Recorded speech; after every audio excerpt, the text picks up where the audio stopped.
Welcome, ladies and gentlemen. It's the FIS World Series in Montpellier this time. That's right, the second stop of our tour in 2018, presented by SFR, Montpellier, Méditerranée, Métropole, and Honor for the Brave. Thank you very much. I am Ryan Meyer, joined by Freddie White. Freddie, Hello. Thanks for coming. Well, thanks for having me here. It's been a long time, 16 years I come here, I think, so it's a pleasure to be back once again, once more. And of course, now that Freddie is here, it means that we are about to get ready to start the WS Roller Inline Park semifinals. That means we have a new course behind us. If you guys haven't noticed, if you haven't been following yet on the live streams, we have 3 parks in total, plus a bunch of other areas for all this action sports content going off in Montpellier. But the course builders have put together a new course for the inliners. Before we get to that, let's talk about format of this semifinal. So as the athletes are going to start off, it's 24 riders. 6 riders per heat. It's going to be 50 seconds runs, 2 of them, and the best run counts. And the 12 top riders qualify for the finals tomorrow. So you're going to see a lot of action today. Some interesting skating happened yesterday, and I can imagine everyone is going to be stepping it up big time today. So you see there, the crowd is packing in. We've had some bad weather in the forecast, actually. So previously we just had the BMX contest go down in the separate park course. Now we have this one go down, but what we saw in the BMX is that the athletes put forth nearly a finals performance. If this happens as well here, you're going to see that the athletes are getting in their mindset that this might be their finals. What is that going to mean for some of the riders, Freddie? I think they're gonna go all in, like you saw Julian Kudo, for instance, already pulling some best trick level kind of skating yesterday. A lot of the French riders, the usual suspects, did put an amazing performance already, and we have some heavy contenders right there behind them. A couple of the athletes you see coming down there. We have a very French dominant course, but the first rider to drop, or I believe this is how it's going to go, the first rider to drop is Jaron Grove from the United States, an old school legend. We're actually going reverse order from the qualifiers, so Julian Kudo is going to be the last one to go. Nicolas Servi, Jeremy Milik, and Romain Abrat are the top 4 of this event, qualified in the first positions yesterday, but they're followed closely by CJ Wellsmore, Diego Guillot, Joe Atkinson, Anthony Potier from all over the world. So it's going to be France against the rest of the world once again here at FIS Montpellier. Once again out here at FIS Montpellier means that we are going to have a solid semi-final that might turn into a final if weather does not cooperate with us for tomorrow's Sunday scheduled final.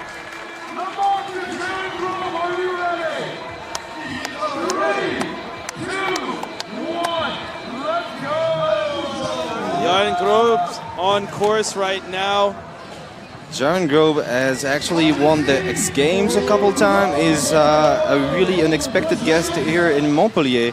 It was a big surprise announcement when we heard about it just a few weeks ago, and it's a pleasure to see him boost. Oh, that's a bad backflip. Damn, that was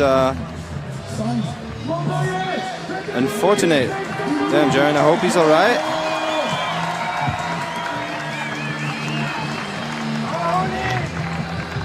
Alright, it looks like he's not so alright. Such an unfortunate way to start these semi-finals.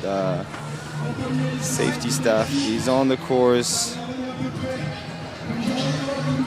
That's probably one of the worst things that can happen on a backflip, just getting stuck mid-air while you're pretty much inverted. Look at this one. Damn, that was a really rough fall for Jaron Grove. We hope he's all right. We hope we have some more news for you guys soon. Looks like he is up and off course, which means that he's going to get, obviously, his not complete score in. Moving down with Frank Steve from Nantes. This is one of the youngest riders on this competition. He got brought up by the old school scene in Nantes, and he's brought up a really clean style, creative approach to the course, and is really enjoyable to watch. He's doing this kind of unexpected tricks, going in from bottom to top and dissecting the course in a really unusual way. He had a really clean run yesterday in the qualifiers, not so clean today. He had a couple hiccups on the course, but here he's back with a big misty flip and a bad fall again. Oh, what's going on the massive fun box today? That's usually one of the main features on the course, but this time we have a little bit of a different setup. And the central fun box is not necessarily where you're going to see the biggest tricks today. But you're going to see some of the biggest falls if we can rely on what we've seen in those first two runs so far.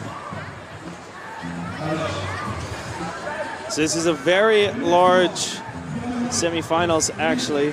Yeah, lots of riders. We had over 50 riders qualifying yesterday. Only the top 24 riders made it to these semi-finals, and we have another unexpected guest, Julian Medina, I think, coming all the way from Colombia. That's a long way to go, but as you can see on this rider list, lots of people coming from all over the place: Croatia, Australia, Colombia. It's a good sign for this truly international festival. You guys have not ever been out to Montpellier, to the FWS. It's the largest action sports festival in the world. You can see by the crowd right there in the background, Julian Medina dropping in right now for his first run over that SFR curve rail, curve sub. He's doing grinds all over the place and big 360 on the fun box. He's trying to get the speed, but it looks a little slow maybe on some of the bigger obstacle. But damn, he wasn't slow on this big 900 on the fun box.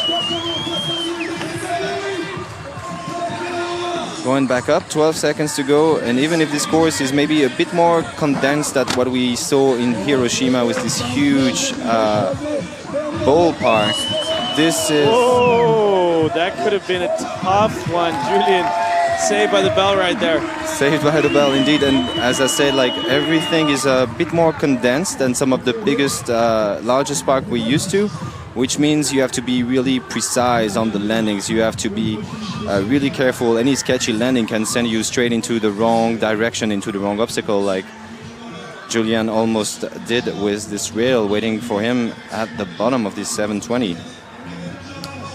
So a couple hiccups. He can definitely clean it up in his second run, but he had good tricks all over. That was a solid line, and he went all the way until the end of his 50 seconds. And next up we have Mr. Anthony Avella, French legend, getting ready on the course. Right there, you can see him on the right side of your screen. Again, trying to make his way through. And let's see it, Anthony. Let's go. Lots of speed, lots of power in this man. Like, maybe you've seen him yesterday in the spine ramp contest. He pulled together an amazing performance. He still has a lot of energy in those legs, although he's one of the oldest guys on the course today. He can still put together an amazing performance in just under 60 seconds. You know, we've talked about, Freddie, previously that there's a new course out here for the inline athletes. It's a bit more focused on different transitions for the smaller wheeled sports. What is that doing for the athletes out there? Well, I think one of the main aspects is how technical. Damn. But for Anthony, I hope he's all right. That was a hard one to the hip. But yeah, as proven here, it is a really technical park where the smallest mistake can really mess up with your entire run. And you have to go for not so common transfers, weird angles, lots of rails, down boxes, which are really interesting to skate, but really hard to use if you have to keep the speed up for the next obstacle. So it's going to be interesting to see what these guys do, because trying to touch everything while maintaining the speed, while still being technical, while still being able to pull big airs or jump the fun box, for instance, it's going to take like a really complete athlete, I think, to take the first spot today. You've been watching, I guess, the skating out there for quite a while this weekend. Have you seen anything interesting, some different lines that you hadn't thought you were going to see? I saw some great skating yesterday. Like we saw really fast lines and I would say tricks on not so obvious obstacles put together by some people like Joe Atkinson, who is now an usual suspect on this kind of course. CJ Wellsmore, some of the usual cats, and some sorry, I'm getting confused now because Tin Azumespike from Croatia is starting off this run strong. There's a backslide to topsoul on the rainbow, Misty Flip on the step up, and still going. And for instance, some have been able to use the fun box like Tin just did by avoiding to jump the whole thing and using the small extension at the end of it to pull unexpected tricks like this backflip. Julian Kudo also did it in his winning run yesterday. So I guess, yeah, there's been some unexpected stuff, and I'm expecting to actually see the unexpected happen again today. So from Croatia, Tin putting his first run together, not exactly unflawed, but we'll have to see some highlights right here. A big Bio 5, the Misty Flip here, he definitely had some spins. He also touched the rainbow, but then not everything was clean, as you mentioned. A couple hiccups. Can definitely clean it up in the second run. And as you mentioned also, like the rain might be a big factor. Like the weather today should be just fine for us to hold these semi-finals, but tomorrow nothing is guaranteed. So I would imagine that most of these guys, like we've just seen on a huge BMX park, will push as hard as they can to get one of the top spots for this competition. And now we have Adrien Bastouille, who's definitely some stuff planned in his run. He's more of a street skater. Is one of those guys who can destroy a down rail anytime, but it's more rare, I would say, to see him do a big 360 on this kind of table, or some weird moves on the rainbow. And let's see, I can imagine he's going on the down rail. His specialty with a half cap topside mystrial, that's what he's known for, like really strong legs and really technical tricks on rails. He just built his own skate park in Montpellier, actually, the MIP Montpellier Indoor Park, where he has now his own down rail to train, skating almost every day, if not every day, which I think is gonna be terrifying. If you give him a couple months, he will destroy any down rail in the place. Little fall at the end for Adrien. How recently did he build that? They had the opening on Wednesday to celebrate the start of the feed. Wow. Yeah. So he hasn't slept any normal hour for a long time. They've been putting a lot of work to get everything ready, along with the founder and the main guy at the skate park, Bob, who's been hosting a welcoming session on Wednesday. And of course, Adrien couldn't help but destroy his own skate park just to show everyone, like, yes, it is a welcoming place. And he's sitting on a spot where I think he has maybe a little something planned for best trick. Maybe you see this down rail going down the rafters. It might be something that he want to touch. And we're back at the top of the list. Really different riders in this heat. You have Anthony Avella, who's maybe more used to the bigger park, and Adrien Bastouille is definitely what we call a real street skater, focusing mostly on rails and really technical grinds. And then you have someone like Jaren, who's He's been skating probably every day for the last 10 years. He's been doing demos. He's been inspiring kids to pick up a pair of blades. And it seems like he's fine after this hard fall in the first run. Let's see what he has. Let's go, Giant. But holding it short, no. Yeah, I think he fell on that shoulder really hard. That's such a shame. Like, he's one of the, to be truly honest, he's one of the guys I was looking forward to the most to see shred on this course. It's unfortunate, just not getting the right pop on that backflip. AJ Stein, our onside MC, right down there, giving love and telling him it's okay. Don't need to push it too much. But look at that crowd out here in Montpellier. It's like no other. They come in swarmed, like just like an ant infestation for every single event that we host out here. Over 115,000 spectators each day come to the FWS on this 5-day series. Over 500,000 viewers we get live audience. Yeah, and you can follow all things blading at FWS on with the hashtag FWSBlading2018 or simply by following BMAG for all the live updates. Been doing a great work with that, if I may say so. And we're back with Frank Steve. Frank Steve, who's rocking the Team Salomon skates. Gets it this time. Lands it, but he's losing a bit of the momentum, stopping between the tricks. Stopping on the platform as well, which is it's a solid performance, and yet maybe misses a little bit of the cleanliness he had yesterday.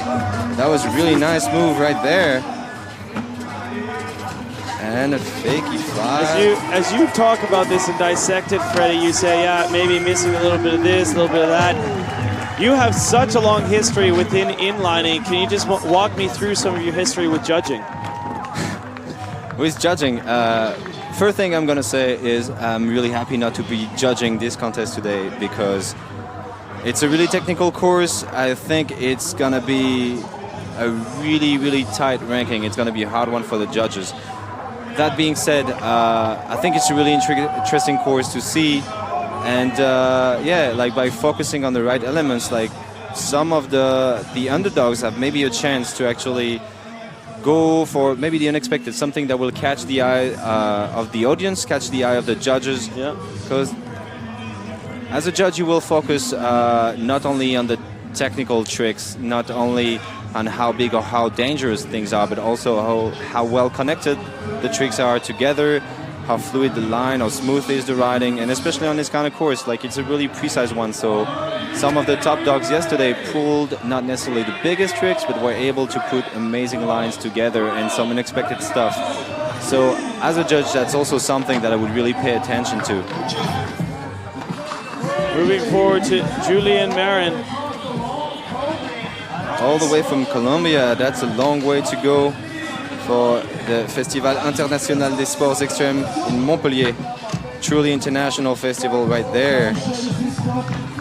Alley point on the bigger quarter. Going back up, he's pulling, then the alley top board. And another big 900 on the fun box, going back up the Hunter Chicago obstacle. And backside Savannah.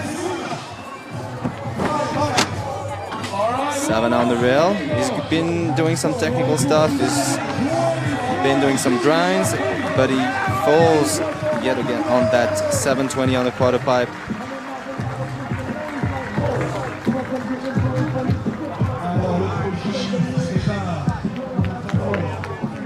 Yeah, tough job on the judges. Lots of tricks.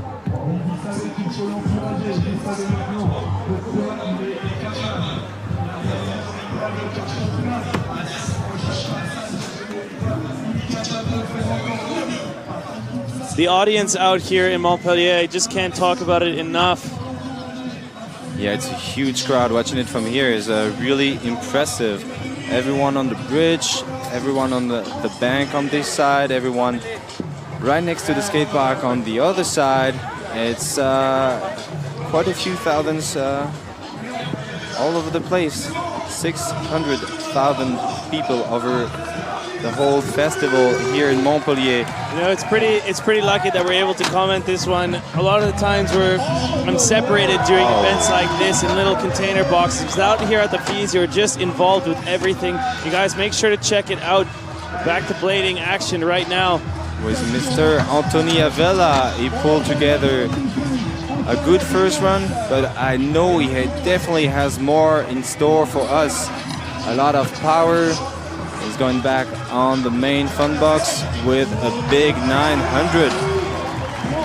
Was one of the first one on the French contest scene to pull these really consistently over the years. Competed in the X Games, went all over the place, traveling a lot, winning lots of contests, getting park, street, and vert. One of the really complete athletes that definitely left their mark on the scene and are still here competing on the bigger events, on the biggest events. Second run from Mr. Avella.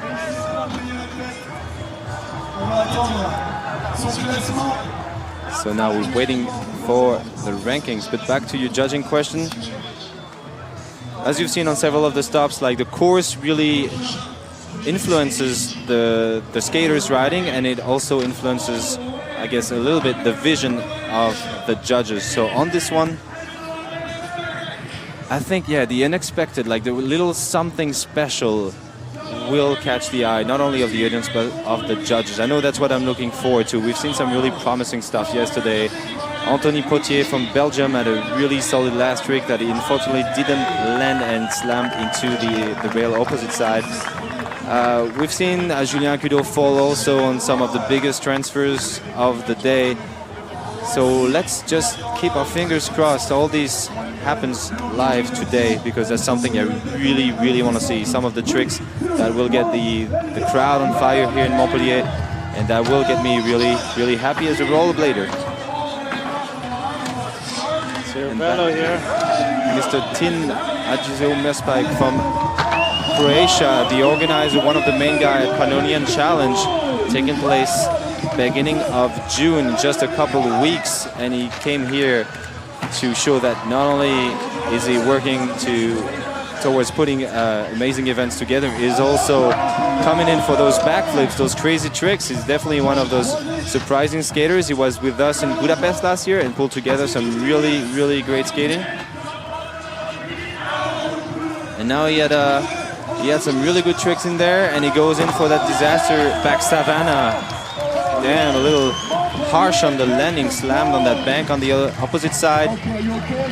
Looks like he's fine, but that's again a small mistake on this kind of course, and it will definitely impact your whole performance and your overall rankings. I mean, we have a huge list of athletes coming out of here, over 20 inliners actually in total to come out and do the semifinals. That means what you're saying is we're really going to have to look for perfection if we're wanting to move forward to those finalists and see if they make it to the top of the spot.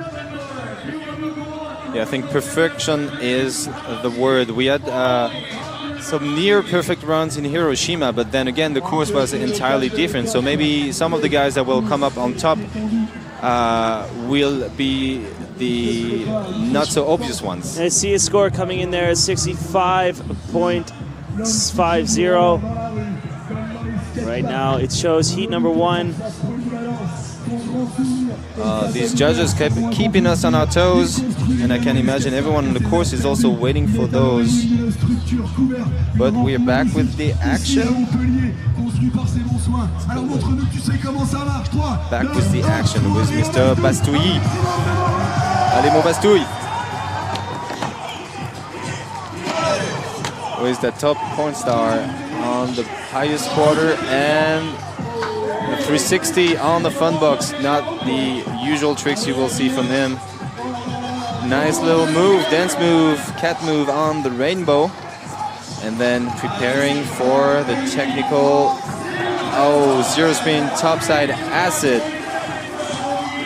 And that's a miss, unfortunately. You won't get me with a letter at the next game of skate on that one, Bastouille. I think I progressed my game. Are you saying you would rather be out there competing now? We had a friendly game a couple of weeks ago, but I must admit that he absolutely destroyed me. I got a letter on him, though. Yeah, as I said, Bastu is a really, really technical rider when it comes to downrail, so that's something you shouldn't play. You shouldn't play with him on. Oh, unfortunately, it didn't work out on this one, though. And that's a harsh fall in the middle of one's run. So we're just waiting for heat number 2 now to warm up. Finished our first heat of 5 riders, I believe. They're going to be moving in. Moving in. So yeah, the first 6 riders actually. Pardon me, 6 riders. 6 riders, and we got the ranking. That's unfortunate. Adrien Bastouille, representing Montpellier, is one of the locals here with the click and roll and Arsena support. One of the guys holding it down for the French scene for a long time.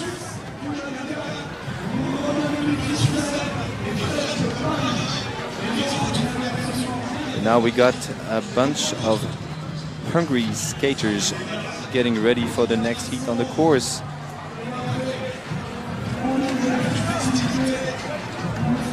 I can see Mr. Diego Biou from Switzerland, who qualified in 5th place, if I'm not mistaken. Yuma Baudouin throwing the big flips on the fun box. Stefan Torres from Switzerland with 360.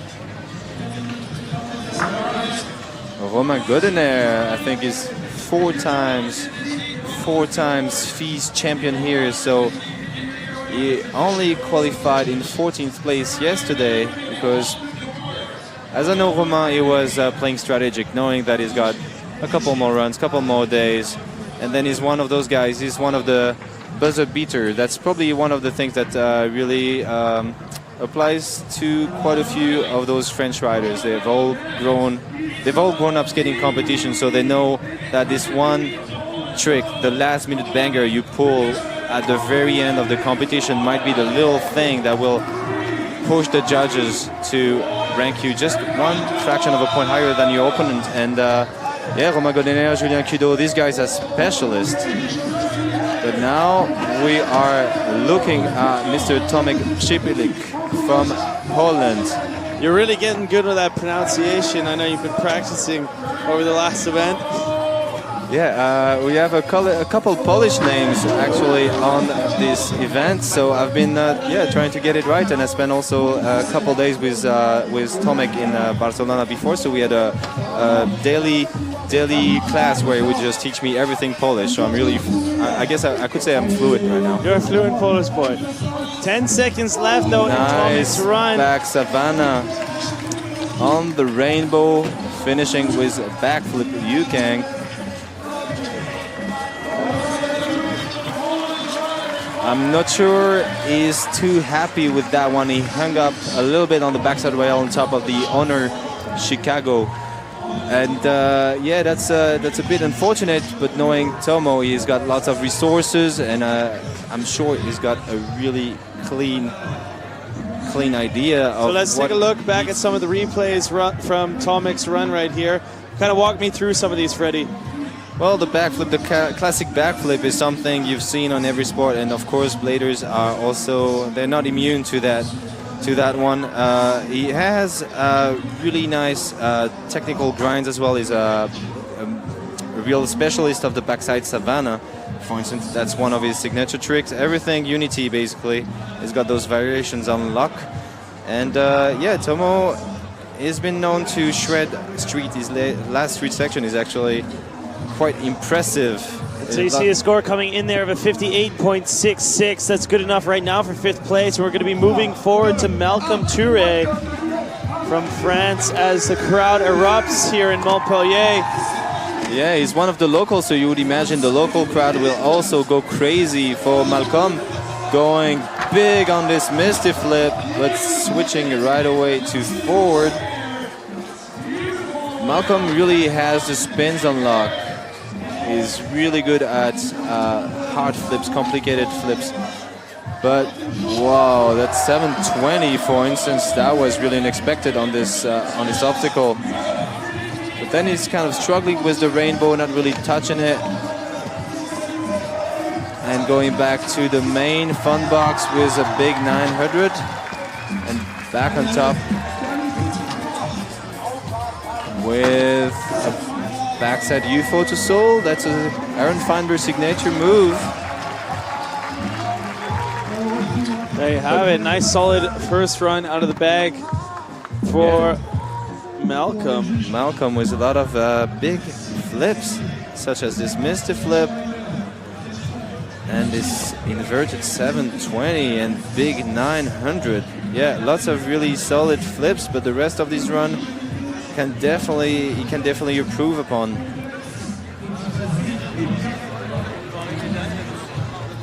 Waiting for the scores to come in now from the judges. This is where it gets tough for them. Having to make sure that they have the exact right stuff on the marker before they send it through to us. And we have our live scoring on screen coming in good enough for a third place with a 66.33 for Toure. Going to be moving forward now to our next rider, who is going to be Stefan Torres from Switzerland. Stefan has the ability to pull some really crazy moves and is also really well known for his hardcore style of blading, which means he will throw the biggest stuff he has without thinking twice about it. And sometimes it works, sometimes it doesn't. This big 720 on the fun box didn't work out too well, but that doesn't seem to phase him. He's still going tricks like this acid on the flat rail, going back up to the top quarter pipe. There's definitely an element of surprise in Stefan's riding. 720 didn't work out second time. Sure hope to see it on a second run. There's a crazy way to flip it. I'm not really sure what to call it. That's definitely a signature move for him. So yeah, hope it works out on the second run. Let's see, he crashed twice, so the rankings probably won't be too high on this one, but that's why there's to run. The best of both actually count. So you got 50 seconds to put together the perfect run. So you have to make sure you have the perfect dose of everything. A bit of technical, a bit of big flips, big transfers, but trying to touch every obstacle at the same time and maybe put your own signature style or your own creativity to the skate park. The use of the park is important, and we got Stefan with 47 points in 8th place right now with 2 fall on his run. That's quite logical, I would say. But now we go with Yuma Baudouin, another one of those crazy younger French riders with a big 450 topsoil on the highest quarter pipe and going for big 900 back to back. Half cabriole, 270 out, going then for the rainbow with the back 5. You can see how quick he is with everything. It's really clean. This loop top one was flawless, and going back on the big fun box with this crazy signature 360 rodeo. Back 5 on the rail again. He's going really strong right now with the 360 flat and pushing on those legs. With a big flat 5 transfer down, missed the flip on 2, 1, and that's it for Yuma Baudouin. As you see, we are going to get some replay looks at some of the highlights coming up out of that first run. Yeah, I would say lots of highlights. That was a really powerful run. This 450 topsoil is both technical and impressive. This 900 is just the same. Everything he pulled together was quite fluid and consistent. Flips everywhere, some really technical grinds, and a really solid performance. That's probably some of the best skating we've seen so far on this course. Let's see, he has to go higher than 77.5 to take first place. So right now, if you guys are just tuning in, we are into the second heat here. Yuma Baudouin right now waiting for his score to come in, and it's going to do it. It's an 80.33. You have a new hot seat leader over 2-point lead right now on Anthony Arabella. Yeah, solid performance, but will it be enough to contain Romain Godener's energy and hunger for win? Let's see. I would imagine we're gonna see some really incredible spins and flips during this run, and lots of power, lots of energy.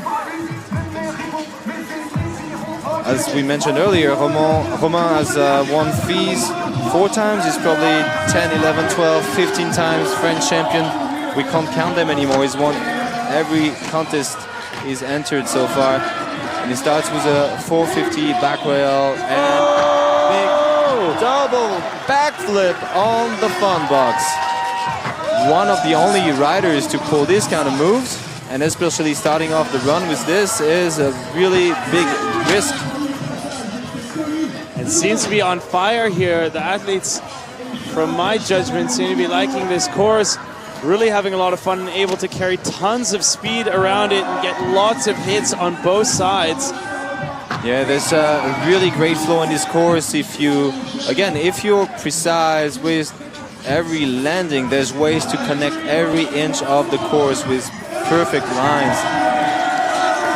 Hell yes, that was a really solid run for Romain. So as you were saying, we just had,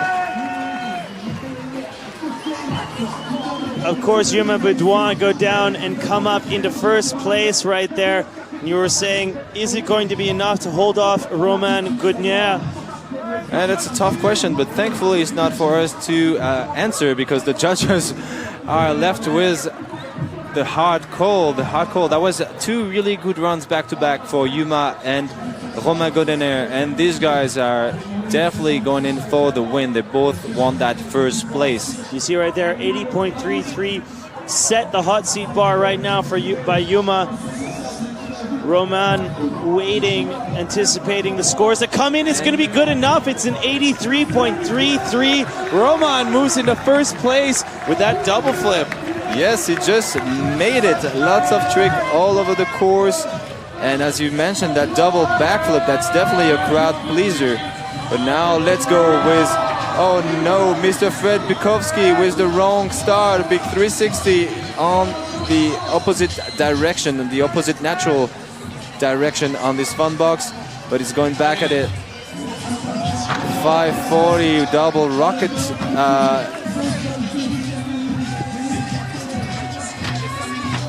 Let's see what he has. The wall ride to disaster rail on the rail. He pulled together an amazing run yesterday. It was one of my favorite all day, to be fully honest. And he definitely has some tricks on the course today. This back rail to top acid on the way back up to the quarter pipe was definitely some of his really finessed moves that he has. But right on the buzzer, and he goes for this crazy 720. That one actually is not going to count. It was after time, but is it going to be enough? Fred not starting off with the first trick out of the gate like he was hoping for. It's definitely going to be a big dock from the judges. That's for sure. You can see this big 540 rocket, the wall ride disaster royale, skating those Seba skates and flat frames made by his teammate Anthony Potier. He showed the right way to use them yesterday. Displayed great skating on the course today. As you said, like missing his first trick right off the gate is definitely gonna impact his score a whole lot. That's unfortunate, but I can really hope he puts together a great second run.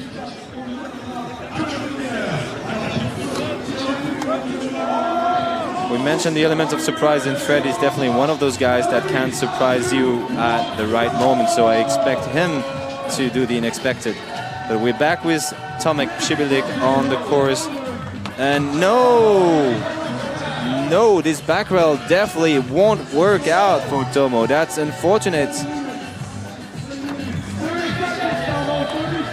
See, that's one of the least obvious obstacles to grind. He doesn't have a cupping, it's just a weird edge. And yeah, it didn't work for him. Oh, that's unfortunate for Tomek Przybylik. Coming in doing a bit of work though, still trying to get some stuff out there, especially for the crowd out here in Montpellier.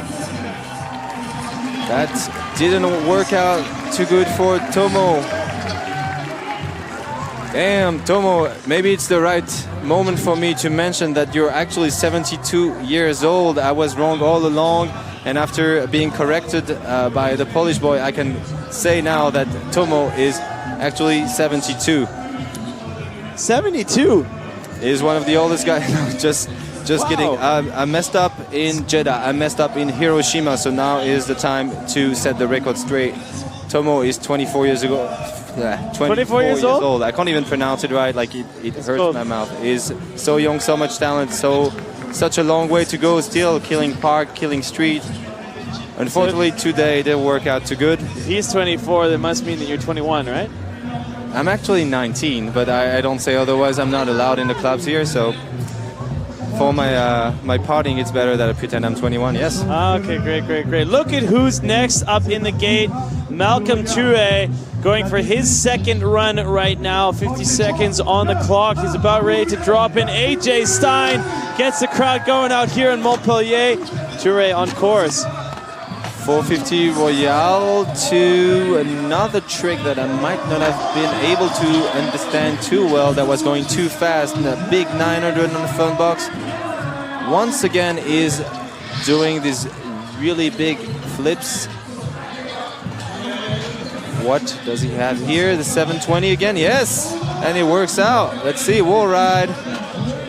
Barely avoiding our friend Lilian, MC on the course right there. The history teacher with a lot of history and blading as well. We got some great guys on the course. Malcolm with his big 900, and all those judges, all the guys you see on the microphone, everyone here is involved in a scene one way or another, doing their best to make this kind of event happen. Oh, and he stalls for the backflip. Crowd pleaser for the buzzer beater. Is it gonna be enough? Was it better than his first run? Let's see. Oh, this big. Tons of spins. You said history teacher. Not him, but not Lilian, the other MC. We're giving shout out to AJ. I'm giving shout out to Lilian because he's an all-time buddy of mine as well. But let's see. Did he improve from his first run? Malcolm Toure with a score of 66.66, the number of the double beast. With some double flips, really impressive flips and spins, but the run together was not the cleanest we've seen. And Stefan Torres was unable to... No! Stefan Torres, he wasn't able to do the 720 on the first run, fell 2 times, so he decided, as I said, he's a really surprising skater, so he decided to go straight for the 900 to start his second run, and he worked out an alley-oop fish on the rainbow. That was absolutely crazy. That was very cool. Actually going backwards on this kind of trick while you have to avoid... Whoa, no! Lots of surprises, lots of intensity. That's Stefan Torres for you there, ladies and gentlemen. Unfortunate for Mr. Torres. Unfortunate for his ranking, but great for the show. He's definitely one of the craziest riders, and I'm not sure is that displays with his performance. That big 900 was absolutely crazy, and this alley-oop fish right there, you haven't seen anyone do that. The end of it wasn't that clean, but just going for it was already like, yeah, you wouldn't do it. We're gonna have to wait and see what the judges say, but I do not believe it's going to be enough to upset the top of the box with 2 or 3 big crashes in that one. 60 points and 16 cents. So that's going to be good enough right now for 9th position. But now we're back on top with Mr. Yuma Baudouin, and this guy is going all in with a 1260. 1260, if you can count them, that's 3.5 rotations in the air, and there's only a handful of those guys able to spin that much in such a short amount of airtime. That was a really risky move for first trick. But as we mentioned also, the rain might be coming tomorrow, so these guys definitely want to get the top spot right away, right off the bat for the semifinals. Boom! Wow, that was a 1260, ladies and gentlemen. You won't get to see those every day, but at FWS you get to see 1260s on the regular, and that's why it's one of the very, very best contests in the world. Amazing to see. Too bad that didn't work out on the first try, because I'm sure he had a full run planned afterwards, but he had the nice gesture to do it again. Make the crowd happy, make me happy as a rollerblader to see this kind of moves pulled with such consistency, and I hope his score for his first run is going to be enough to maintain him on top of the rankings. But another guy going for the top is this guy, Romain Godener from Ivry-sur-Seine, representing the guys from Paris. I know the French commentators right next to me are probably going to be hyped about this, because Romain Godener has been a long-time favorite on the French circuit. Won the FWS 4 times already, and I'm sure he wouldn't be unhappy with the 5th one. So let's see what he has in store for us today. Going for the top spot, Romain Godener with this huge flat 360. Amplitude on that one is really what the judges are going to be scoring right there. Yeah, 0 spin flip right there. And fakie 7 on the quarter pipe. Now you can tell it's money time for Romain Godener. He's going all in. Going backwards on the box. 540 on the main quarter pipe, and going back for I think that was switch actually. 540 switch on the fun box, soul grind on the rainbow, trying to touch every obstacle. Lots of energy going into this run. Flat 5 on the quarter pipe. And what's next? What's next is a nice round of applause from the thousands and thousands of spectators here in Montpellier, and I hope all of you guys on the other side of the screen. It's cooking. Food smells like it's brewing down below us. Everyone's having a good time. And we're having a good time. Are you not having a good time? I'm having a great time. Are you not entertained? I am absolutely entertained by this big flat 3 and this natural 540 on this big fun box. That's definitely one of Romain Godener's specialties, and he's done it again today. Entertained but hungry. Maybe it's time for some snacks, some there's no time to eat for eating while these contests are on. All the action. There's no way I have an appetite actually. Putting it on top, 83.33. I believe that's going to be his first run score. Yep.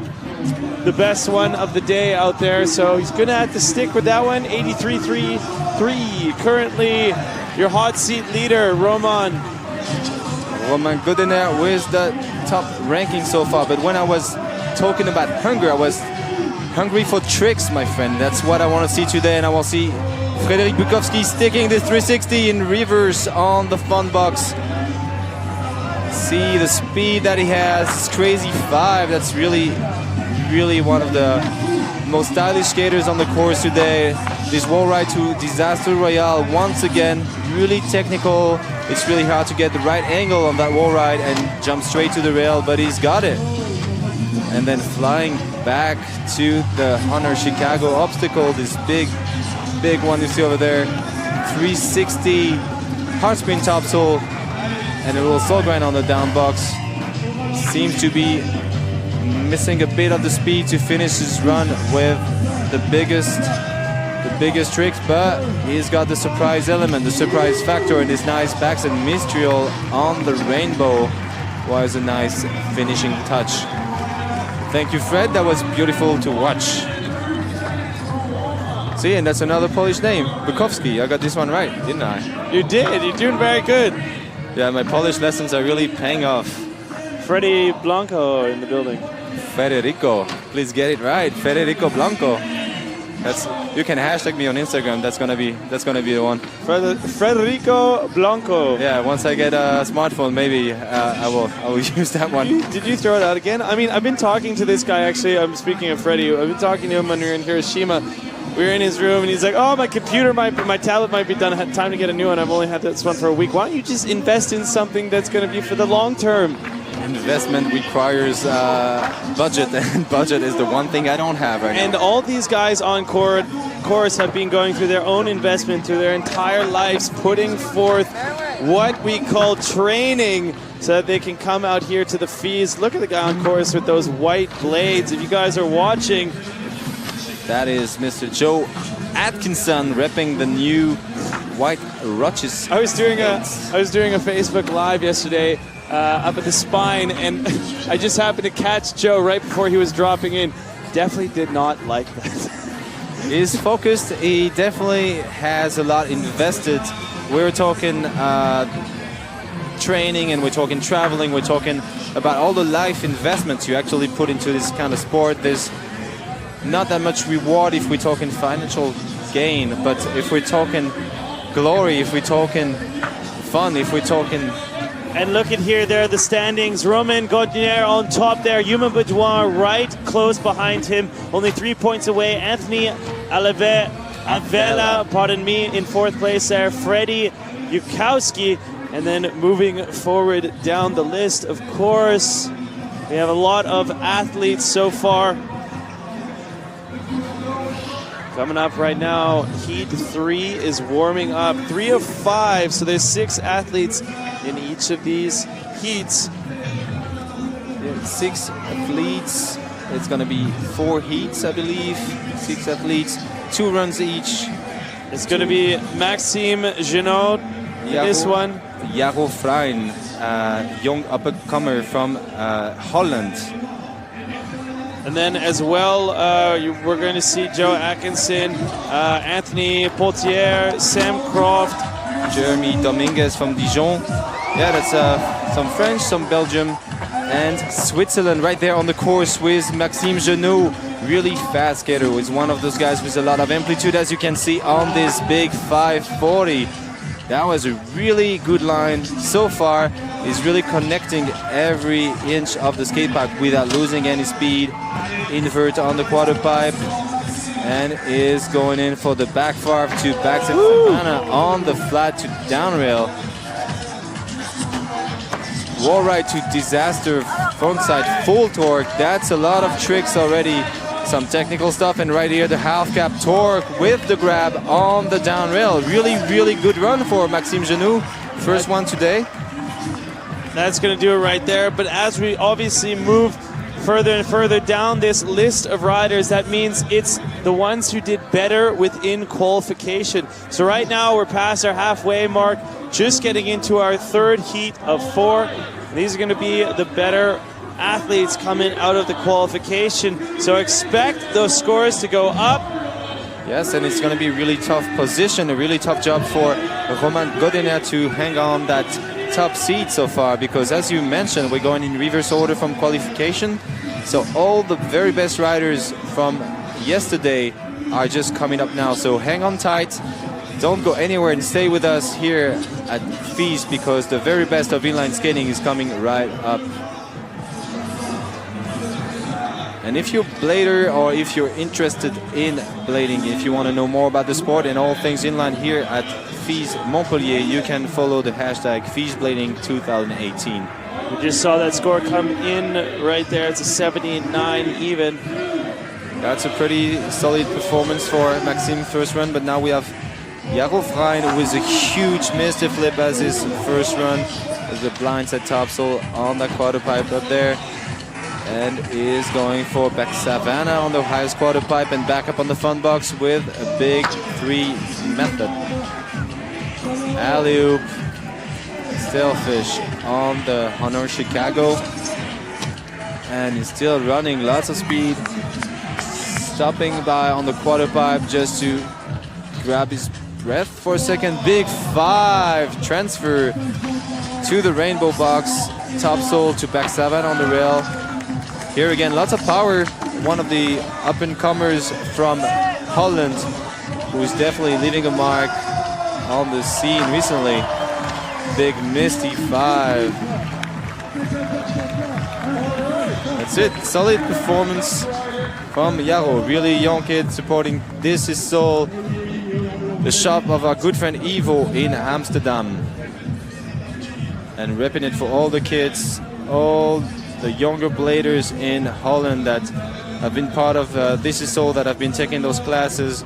This younger generation that has been brought up by the older generation. No generation gap in Holland, that's for sure. These guys have been putting in the work for the newer, younger generation of skaters, and it shows with Jaro's performance on this first run.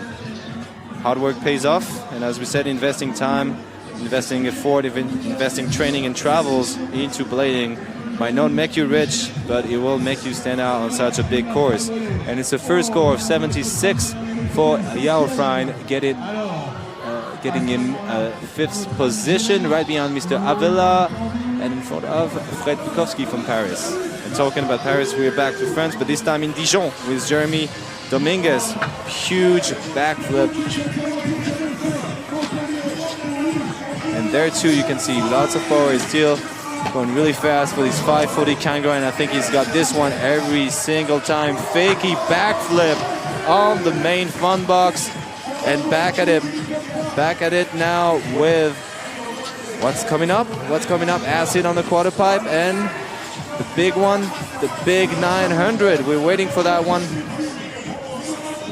Getting some nice amplitude right over there on that honor quarter pipe. Glassing up to the... Getting back up on top of the quarter. Looks like he's going to go for something big on the fun box. Oh, and he does the fakey backflip again. Almost dropping off into the water afterwards, but this time on the rainbow box. And we haven't seen anyone do any such thing on this obstacle. That was a really, really big one. And you can see 540 Kang grind, perfect setting up for the fakey backflip on this fun box. So lots of big tricks, lots of big flips, and a really solid run for this young rider from Dijon, sporting the Trigger t-shirt and representing Trigger Skates here in FIS Montpellier. And he's actually sporting Julian Kudo's first signature skate for Trigger. Julian Kudo, whom you'll see in the very last heat since he qualified in first position yesterday. Boom. Boom shakalaka. Waiting for the scores to come in and reveal right now. Sitting on top there is, of course, Roman Godnier with an 83.33 from his first run score. And the score coming in right now, it's going to be a 75.33. That's good enough for 6th place, respectively. Maybe he missed a couple more technical grinds. He touched mostly the big jumps, the big transfers. So he will probably have to mix it up a bit more in his second run if he wants a chance for the top spot here. But now we're back in Holland with another one of those younger skaters. We've seen him in Hiroshima. Mr. Sam Croft with the big 360 on the fun box. Lots of amplitude, big transfer. This guy goes really fast, sporting those handmade ADAP skates. And going for the big fakey 1080 on the fun box. That was unexpected, and he definitely stepped it up from his runs yesterday. That's a really solid performance with this alley wall right there. He's touching a lot of different obstacles, also bringing the creative flair, like this big backflip on the top lid of that fun box.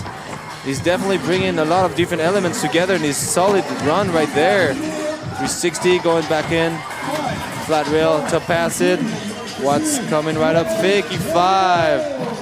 And that's a run. That's what we call a run. He touched a little bit of everything. He had some really solid tricks. Everything was lined up quite perfectly. Really strong performance for Sam Croft's first run. Sam Croft, you said, coming from the Netherlands as well, having some very custom features on his skates. Yeah, but indeed, those are handmade by the great Olga and Peter running the brand called Adapt out of the Netherlands. So that's one of the youngest guys they brought up on the team, and he recently came up with his first street section in Adapt's first team video. And is a guy who grew up accustomed to bigger skate parks, skating Skateland in Rotterdam. I was trying to put those two words in one. Skateland, he skated there a lot, and that's where he learned most of the tricks you saw on the course today, but then pulled together a street section when his sponsor actually came out with their first video. So he proved also that he can adapt, no pun intended. And yeah, that was a really solid first run. He has... And the score we're waiting for right now. Oh, and it's coming in. It's an 83. Only 0.33 away from taking that lead from Roman Godnier. But bumping now Yuma Boudoir down into third place. An 83 we just saw scored to Sam Croft. But the other rider dropping in right now, Anthony Potier. Ooh, flying on that jump box. No spins, but more amplitude than anyone else so far. Backside rail to top acid on the rainbow. Anthony is another one of those guys that can skate park. He can skate street. He can do backslides such as this one on the rainbow. The fakie carving over the Honor Chicago optical.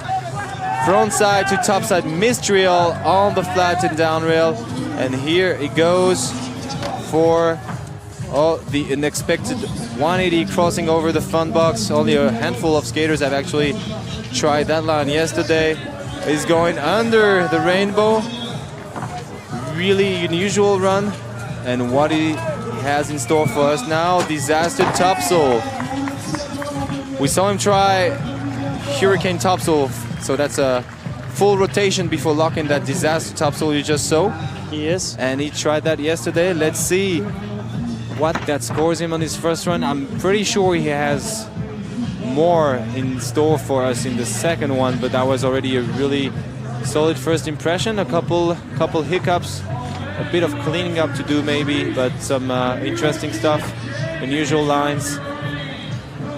As you see there on the bottom of your screen as well, next rider up is from Yorkshire. It's going to be Joe Atkinson, but in the meantime, waiting currently for the judges to put in their scores, cast a ballot on who they think should be on top right now. Anthony Potier waiting for those scores to come in. We just had Sam Croft bump into second place. Anthony Potier is going to be good enough for an 8th, actually, with a 71.0. He doesn't look super happy with that, but like we said, there are a few things he can polish up in that run. Make sure the second one is a little cleaner.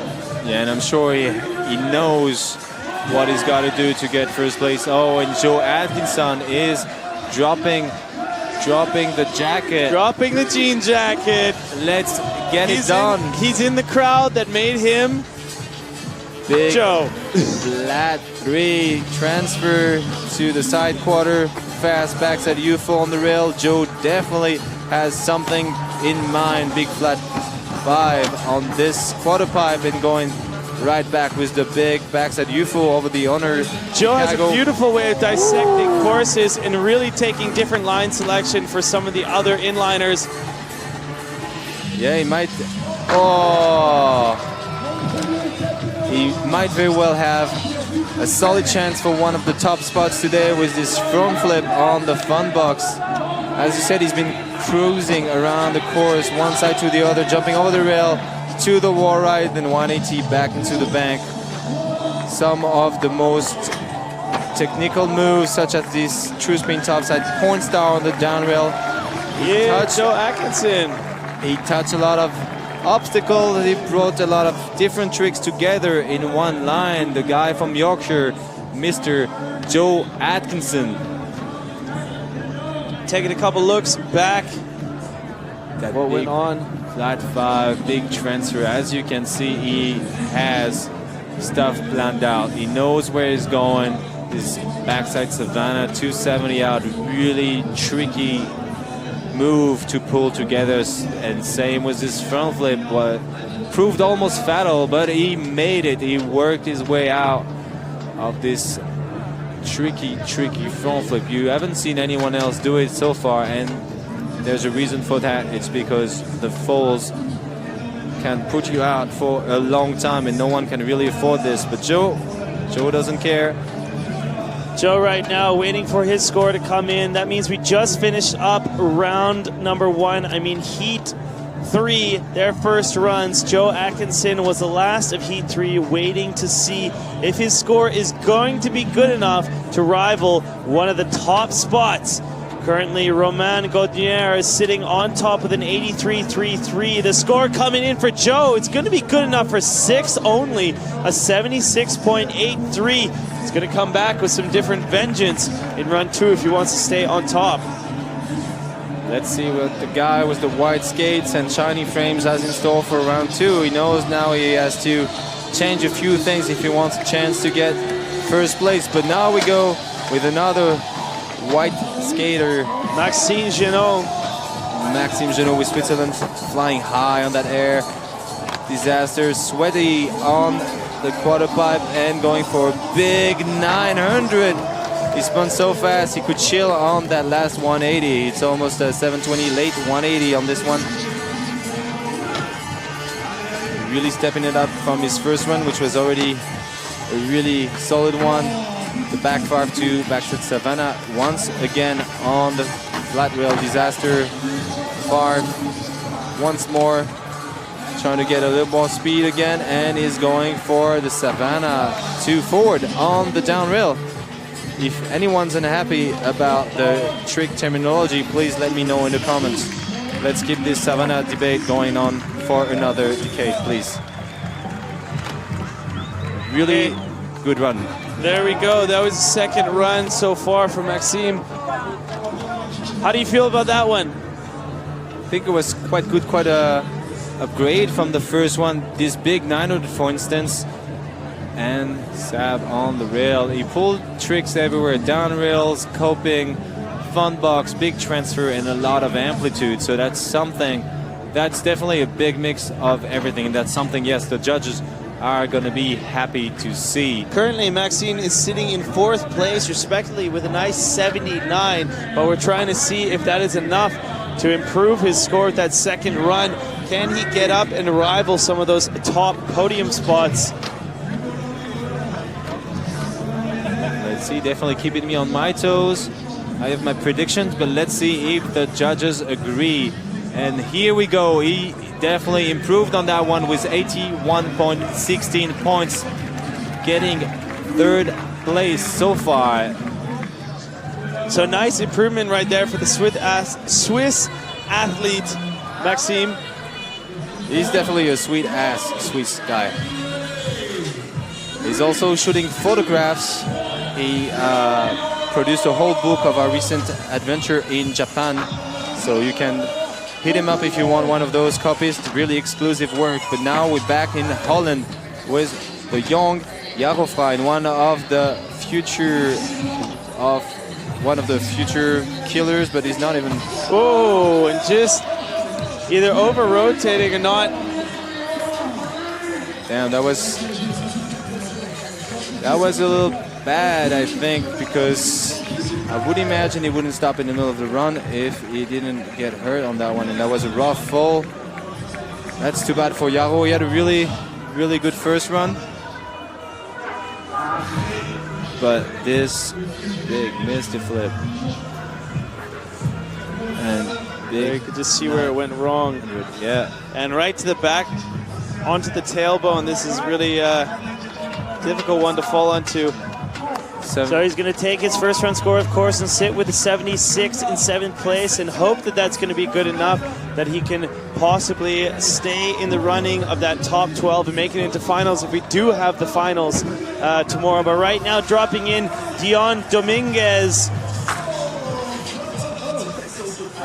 Jeremy Dominguez from the town of Dijon is a good friend of another usual suspect on this series, Mr. Nicolas Servi, and he's got tricks such as this fakey backflip on lock. Crazy, the 540 kinds, the big spin. He's got this kind of trick as his normal warm-up stuff, and big spin right there. Didn't work out too good. But as you said, we're not guaranteed to have the finals tomorrow because of the rain. So you can see these guys are like pushing it a bit extra, a bit more than what they would on normal semi-finals. The game is try to grab a spot for the 12 finals tomorrow, but what if it rains? What if it rains So that's what we've been plagued with. Usually we have such beautiful weather down here in the south of France. It's been 25 degrees all weekend. If you guys have been following the broadcast, you've been seeing how hot it was. But today we woke up to tons of humidity and a difference in forecast. It says that it's possibly high chances in the 90s, actually, percent-wise, that we're going to wake up to a horrible storm tomorrow. And that is why most of the athletes are taking today as their finals instead of semifinals. We just saw an incredible contest happen for the UCI BMX World Cups on the park course. And now I believe the same talk is happening out here for the inliners. Most definitely. You see those guys trying to put an extra rotation in the spin to try to give it all today already. Big 360, lots of amplitude for Sam right there. Sam Croft starting things off for his second run. With a really nice alley point 360 out, followed by fakie 1080. Again, these guys are really going in for the win. Alley wall, that's a really nice run so far. From the backflip, sorry, on the top lid of that fun box. So ran. Maybe I got mistaken on that one. But I'm confused, there's so many tricks. He's been linking all of them together. The top acid on that rail and the fakie 5 to finish it off. So that's gonna do it for the second run right there for Sam Croft. Gonna have to see, what are your thoughts, Freddie, as we're moving down the list? How do you see the riding linking up so far today in semis? It's been steadily improving. We've seen every rider step it up, most definitely from yesterday, and already you can tell they've been taking tricks out of the bags, pulling tricks out of the bags, because they know they might be the last chance for. And for this last rider, Sam Croft, actually, how are you feeling about his second run? Because currently he's sitting in second place with an 83 even. He only needs 0.33 of a score to bump himself up to take out Romain Gaudinier. As we have the scores coming in, it's going to do it. It's an 84, and we have a new leader. Sam Croft is going to be on top and taking away that hot seat from Romain. That was a really smooth run. He used a similar line as his first one, but cleaned it up just the tiny necessary bit to get that top spot. And now we're back with Mr. Anthony Potier. Same thing, lots of amplitude flying. I think the higher up you go in the rankings and the higher these guys go in the air. The amplitude is one of those criteria that judges are definitely gonna be looking into when it comes to deciding who's gonna be the top winner. And it's a nice fakie cruise over the Chicago spot. Frontside U4 on the rail. Taking some speeds back here. Using the course in a weird way. Oh my goodness, he was almost dropping into the water right here, and you can tell he had a little stage fright right there. Well, maybe taking a jump in the last few days could have been enjoyable, but as of today, preferably not. I mean, yeah. As we've been talking to the wakeboarders, that water is mighty cold. Sometimes they're deciding to whip out the wetsuits. Yeah, a few years back, something like a decade ago, I had to get in there and set up the wakeboard course. A few years back, like 2019, yeah. Right? Yeah, 19. Yeah, child labor, yes. Please don't say it on screen, like it might put the organizer in trouble. Anthony Potier waiting for his score to come in, but it's only good enough for 9th position, as there's one rider left in this heat number 3. Before we move to the 4th and final heat, that's going to be the Yorkshire Pudding. The newest Roches Pro. Sorry for cutting you off, Mr. Joe Atkinson. I was going to say the Yorkshire pudding of inline. Yorkshire pudding, that's for sure. And maybe that's where he finds all the strength, all the energy to put together these crazy tricks. This big flat 5 on the quarter pipe, then getting all the speed back up. Disaster backside UFO on the Chicago spot. Oh, and once again, that's back 7 at 270 out, but much cleaner than the first run. I loop top horn right up there. Go, Joe, go with the front flip. Joe. Very high difficulty, high risk maneuver in the middle of his run right there. He knows that he has to step up his game as he is currently only sitting in 6th position with a 76.83. Has to step up nearly 8 points to get anywhere close to that top position. But he seems much happier with this run. It was definitely cleaner, and he ended with that wall ride to Disaster Royale on the down rail. So that's a huge plus from his first run. He definitely cleaned it up. Will it be enough to get first place? Let's see what the judges say about it. But this front flip was much cleaner. Everything was much better than the first one. Yeah.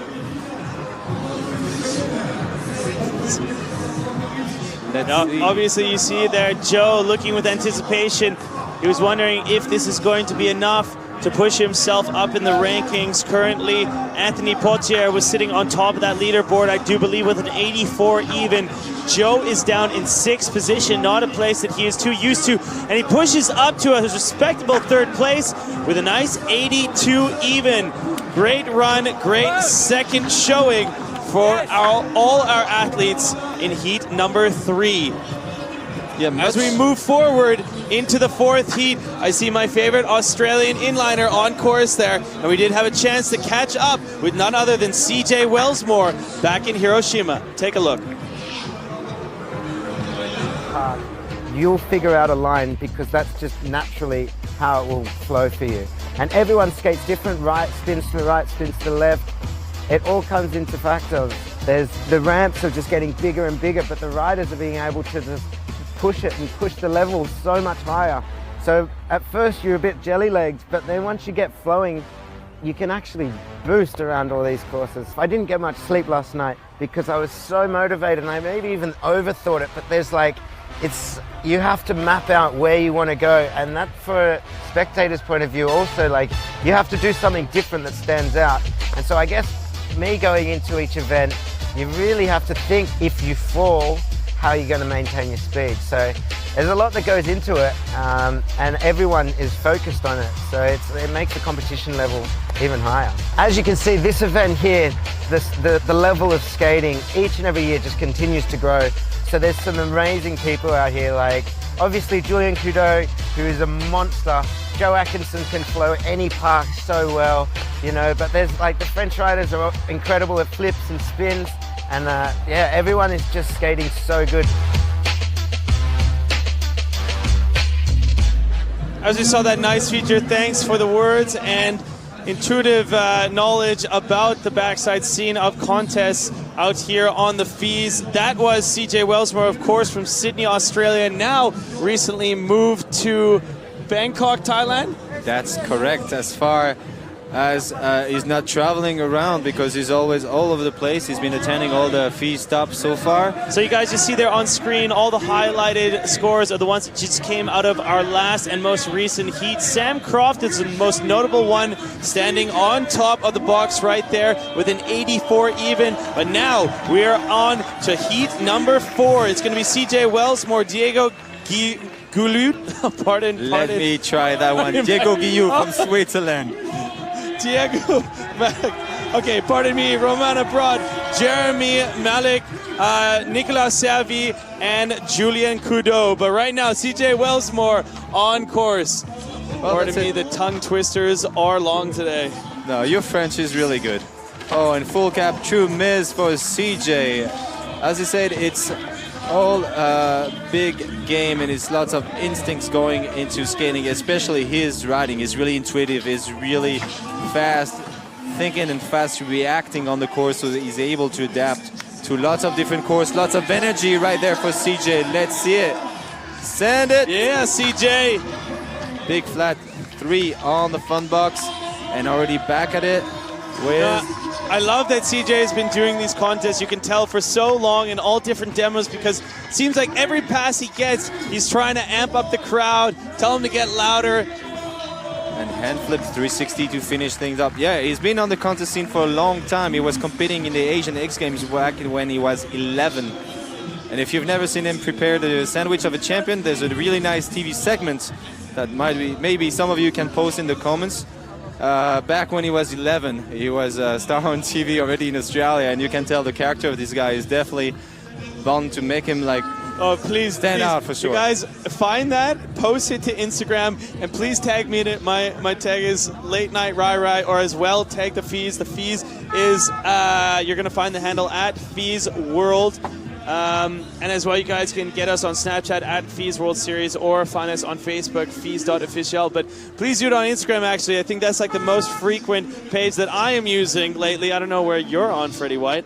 I'm using the hashtag FeesPlanning2018 that we created for this event, so you guys can follow everything inline at Fees. And I'm also using the hashtag love for everything else. Oh yeah, of course you are. Currently we're waiting for the scores to come in for CJ Wellsmore, but I want to touch on, actually, we do so many sports out here at the Fees, and I have felt through the years that the inliners seem to be doing such amazing creative different side projects. You personally being part of the magazine and the zine that was going on as well with Dominic Wagner. A score coming in there, not high enough right now for CJ. It's a 78, good enough to just go into 6th place there. But sorry, I was touching on the zine, actually, that you had created, I do believe, with Jojo and with Dominic. And we've been involved with different projects around the Fees. We created a couple books in the past years, 2 small zines for the Fees called hashtag FeesWorldC. We're already ahead of the crowd, and Rideau, which was the second one. And back to the competition with Mr. Diego Guillou, currently qualified in 5th place. Is gonna try to hang to that top spot, because as you may know, the top 5 riders will get to the next stop, so that's the important aspect. True spin backslide, a bit sketchy on that down rail, but that's one of the most technical things you could do on such a rail, actually. True spin backslide, who's got them? You tell me. Fakey 5, and that's gonna do it down to the buzzer for Diego. Didn't work out, but he made it all the way through. Nice performance from Diego. And as for books, we're currently working on another one with Dominic Wagner, connected to the Cayenne project. We're going to be wrapping it up soon and hopefully releasing it along with our 3rd video for Mosa in the next few weeks. We have a premiere in Berlin in exactly a month from now, and you are invited. I know. I don't know if I'm going to be there. I might be doing festivals in the Netherlands. When is that? What's the exact date on that one? It's the 15th of June. In Berlin. It's the 15th of June. I do know that. Okay, I'm going to try and make it to that one. You guys, if you're in the area, make sure you come out. But as well, remember, we have still another day of the Fees going on. Pray for good weather for us, and then you guys will have a good show happening on Sunday. Right now, you just saw Diego Guillou. Diego Guillou, that was almost perfect. You got it. Okay, Diego. It's not like it's the first time. But anyways, 80.66, a great position right there in 5th place. Still has one more run that he is able to do, but look at that man, the man in the red helmet. We're very used to seeing him out here at the Fees. It's none other than Roman Abrat, dropping in with vengeance, flying across course into the quarter pipe. A huge channel gap over the honor corner. With a 540, that was really big. Such a hammer trick to start your run with. And oh my God, that was a signature move, the infamous kangaroo flip that he created and performed several times. He did it yesterday for his 2nd run for the crowd. Didn't work out in his run, but that's definitely one of those tricks that can pull you all the way up to the top of the rankings if it works out. Unfortunately, a couple of hiccups in this big fall on the trick will probably cost him his rankings on this one, going fakey backwards. But as you see all these massive tricks pulled out, the only thing that's going through my mind is that these athletes are thinking for sure that they want to get a solid run in case the finals is canceled tomorrow and they're going to have to take the semi-final scores. So Ramon Abrat right now going for broke in run number 1 out here, as well sacrificing possibly his chances of getting even into the finals if that does happen tomorrow. I guess that is the score you have to be willing to take. Check out another replay of that kangaroo flip. And the fakey backflip is really taken a lot of inspiration from skiing, is usually lacing those crazy moves on the fun box that no one else is really able to mimic. He's training hard for these ones, and we sure hope to see him succeed in his second run. It was really... There you go, 14th position is not even going to be good enough for the top 12 finalists right now. Roman Abrat is going to have to go back and step up his game and make sure he has a solid run through, whether that be a safety run into the finals or that be a run all or nothing that potentially rivals the top athletes on the box. Such as Jeremy Melik, who's his friend, starting off big spins on the fun box, going with lots of speed. He's also really technical with them grinds, so if he combines all of them, he can kill it in this competition. Big 900 full, but half cap top acid, and then a fish brain on the rainbow, really connecting all his line, using all the obstacles, and unfortunately missing out this alley fish brain on the quarter pipe.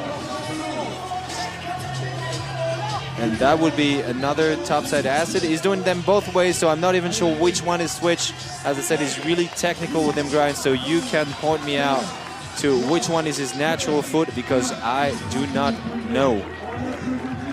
What I know is, just like Ramon, you could see him go all in. I think it's all a matter of strategy, as you mentioned. Those guys might play it safe to guarantee themselves a spot in the final, or they can go all in, expecting the finals to be cancelled and trying to get that first place right away to get the top prize on this FIS World competition. All the way from Bangkok, Thailand. See on course right now, warming up. And we still have 2 more French guys, so you can practice on that accent, Ryan. We have 2 of the usual suspects, 2 of the highest, most incredible athletes in the circuit. The young Nicolas Seri right there on top of the Honor Chicago obstacle. Nicolas from Dijon, 19 years old, really killing it on the series in the last few years, coming up really strong. And then you got Julian Kudo, who's just 25, but has already been winning all these contests since his very young age, showing American pros what it's like to battle a 14 years old at Winter Clash. So that's it, that's Julian Kudo for you. He's been winning contests for the past 10 years, and we expect to see him really fight to keep that top spot. Nicolas Servi dropping in though right now for his first run, 45 seconds on the clock. And a big flat 5 to start things up, and a crazy 720. It looks like a cash roll, but on skates. And the toe roll on the rainbow, keeping that speed. All the power in that tiny frame. Nicolas is definitely going big, he's going fast, pulling together. Oh! And he did it. He almost hung up on the coping right up there. But I think he's one of those guys who's just determined not to fall anytime, not when he's competing for one of those FIS World events. Backflip right there on the Honor Chicago, and back Royale on his way up just as the buzzer rings in our lovely ears. So that was it. A really strong performance by Nicolas Servi. And it's going to be interesting to see how the judges score that one, because that was filled with big tricks. The 720 is absolutely incredible, inverted in all sorts of ways. 450 back roll, right back up. And here he almost clipped, but managed to avoid death and keep his run going until the very end. Impressive first run for Nicolas Servi. Can imagine that will hang high on those rankings. Let's see what the judges say. So as you see in the bottom of your screen, and we have mentioned Julian Kudo is going to be up next. Right now we are waiting for the scores to come in for Nicolas Servi and have to see if it's going to beat the 84, and it is an 85.33. We have a new hot seat leader and currently just bumped out Croft into second place right there, upsetting the top of the podium. Yeah, as I said, it's a matter of strategy, but I can't imagine those guys really want to go all in. I think no one's going to take the chance, and everyone is going to go crazy. Whoa! Oh my Julian Kudo going down so hard on that transfer. Well, let's say they were going all in. This big 540 transfer, you haven't seen many people touching it, even just going forward. So that 540 bail. Whoa, that was a huge crash. Let's check it out. We have a slow motion on that one. It just turned my head to it, and we saw Julian Kudo popping a massive, I believe, 540 all the way from the Montpellier Mediterranean Metropole quarter pipe over the honor bank, over the honor blue quarter pipe, and into the other left-hand honor bank. Well, as Ryan struggling to describe that transfer proved, it is a very long transfer and he's flying over half the course, so that's a lot of obstacles he's flying over. It's about 10 to 11 meters. It's a big baby, that's for sure. It's a big one.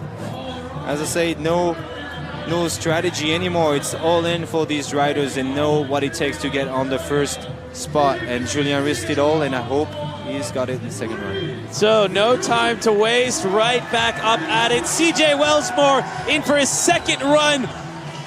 Flying over the rainbow. Big five. Oh, holding on to that as he went into the SFR quarter. And he's still on his feet, still busting fives on the quarter pipe like it's a normal thing. Flying from the wall ride over the rail into the bank and going back up. Once again, this really instinctive, this really, I would say, natural skating from the Aussie rider. And CJ goes for it. What does he have? Big 9 on the fun box. Yes, he's happy about that one. Back roll 360 out on the rainbow. Some really solid tricks. Pulling spins, grinds, and big transfer all together. Yeah, great combinations right there all the way to the buzzer. CJ Wellsmore. And he just did the thing. Hashtag do the thing. Hashtag CJ Wellsmore.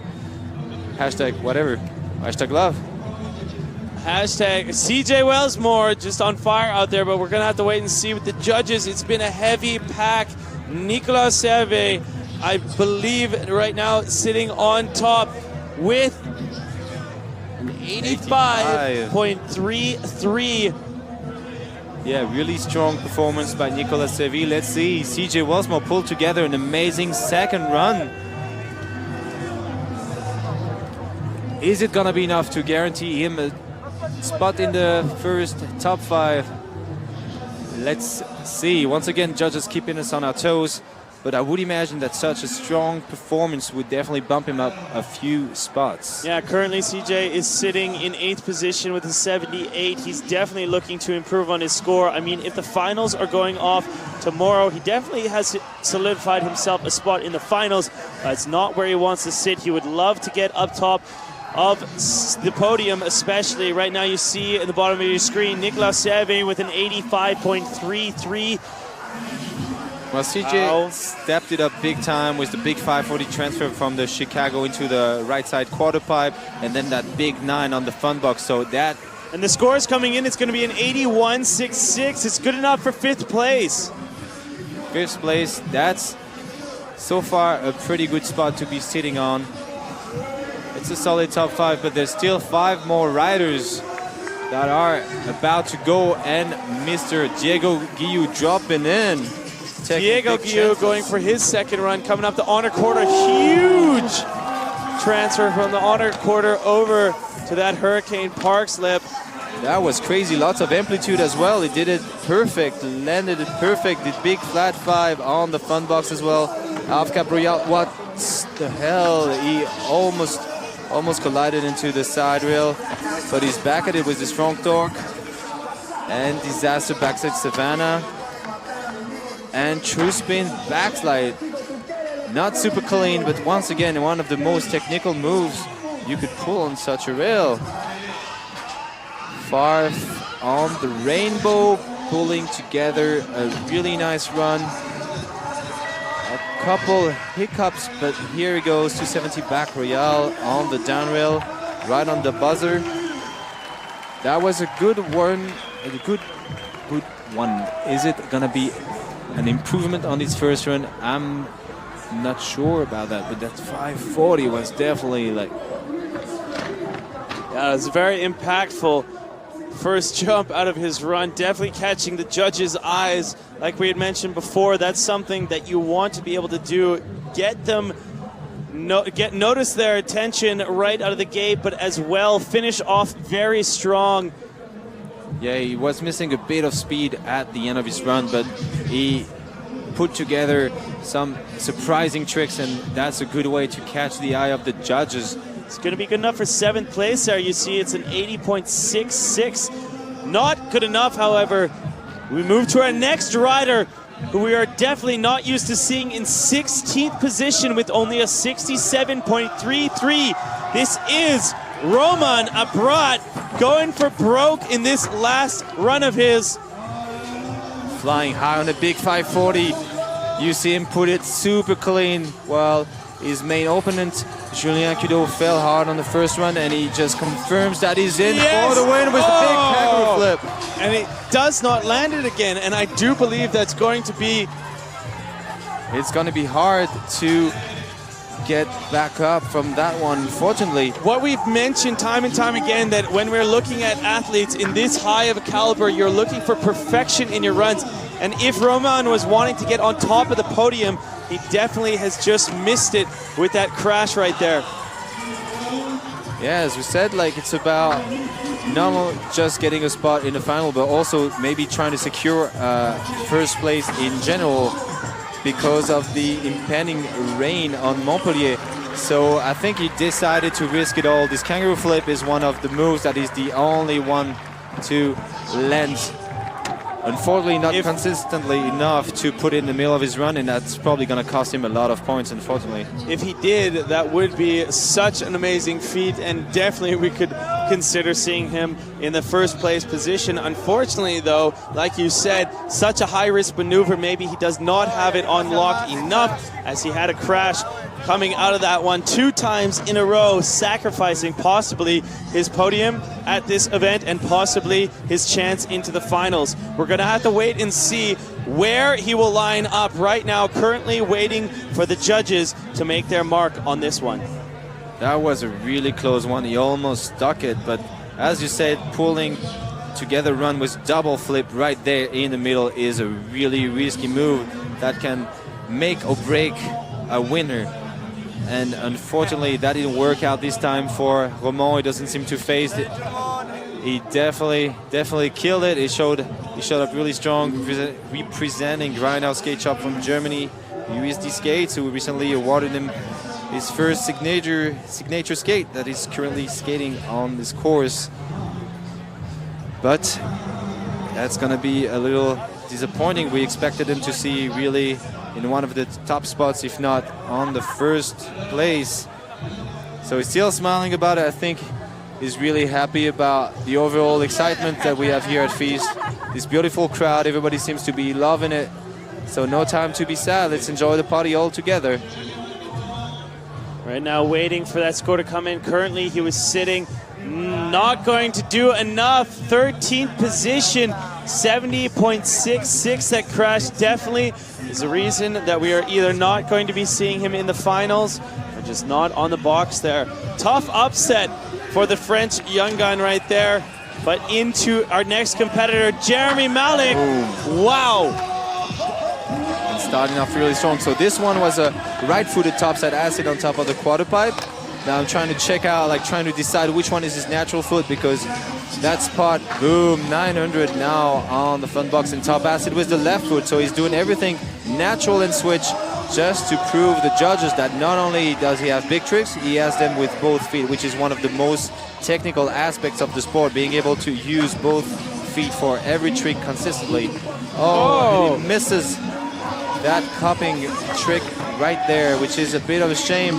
He missed that adult fish on the first one and misses this one in the second run. He's the kind of guy, if he puts together all his tricks, that is a easy contender for the top spot. Unfortunately, he missed a little bit. He wasn't as clean as he would have wished, but it was still filled with big tricks and a really nice line. So let's see what the judges say. And feel free to let us know your predictions for winner in the comments of this very live stream. And how are you feeling, Ryan? What are the tricks that you've seen today that make Well, honestly, I would have loved wow? I would love to see the kangaroo flip. I love watching CJ Wellsmore get the crowd excited out here. AJ's doing a good job as well on course. I like commentating with you as well, Freddie. It's always nice. It's fun.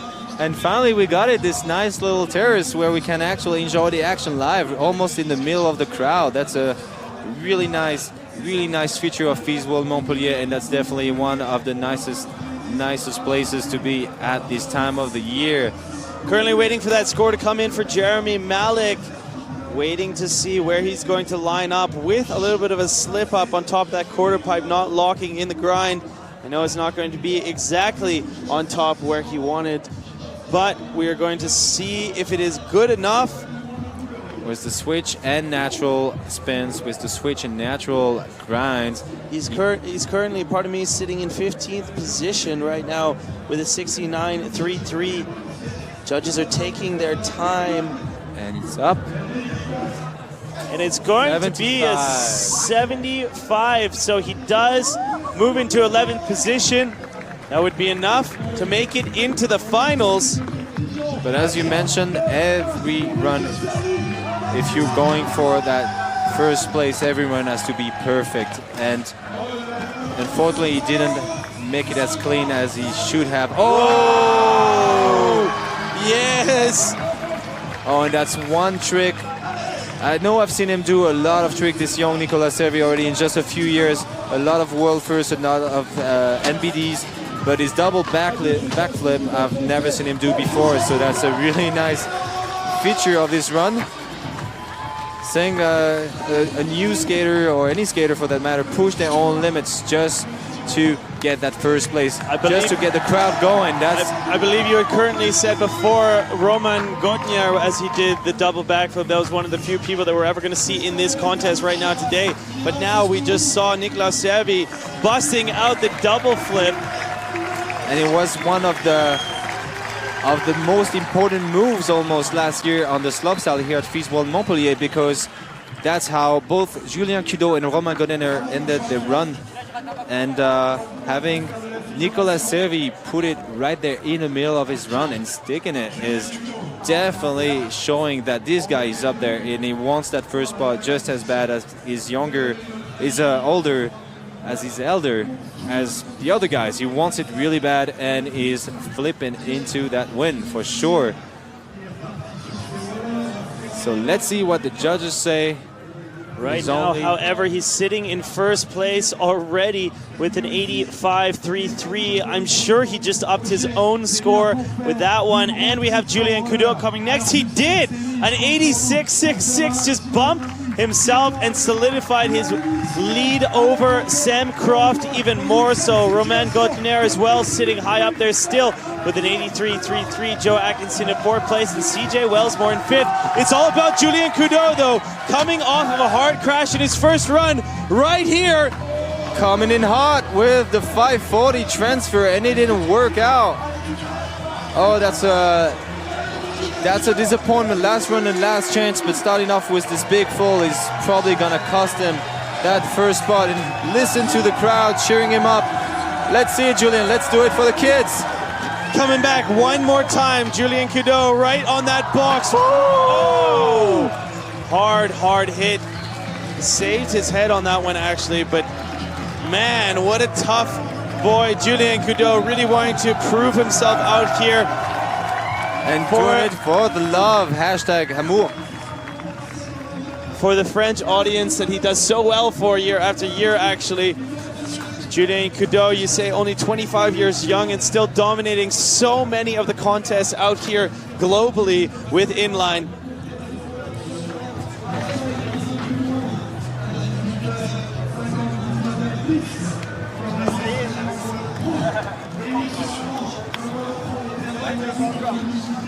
So you see there Julian Kudo at the bottom of the list, not being able to complete 2 runs.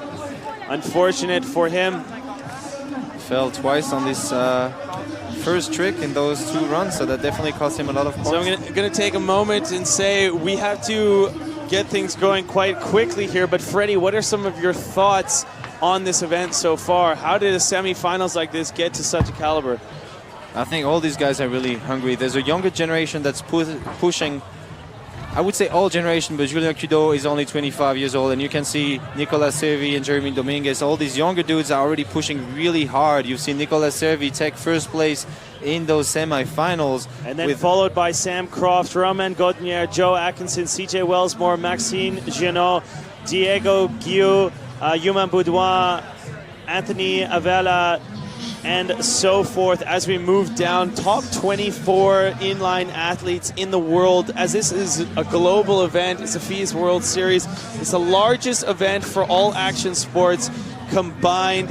It's been an amazing one out here. So, any last thoughts, Freddie? Love is the only thing that truly matters, and I would say check out BMAC for the live updates and the great work our boy Kaspars is doing on the course. So that's going to be it out here for the semifinals of the inline. Thank you so much, you guys, for joining us out here. It's day number 4 of 5 out here for the FIS World Series. There's so much action happening. We're so excited for you guys to tune in for the next stop. Make sure you guys tune in as well for our next live stream, which is going to be BMX Flatland. Thank you very much. I'm Ryan Meyer on behalf of the FIS. We'll check you guys next time.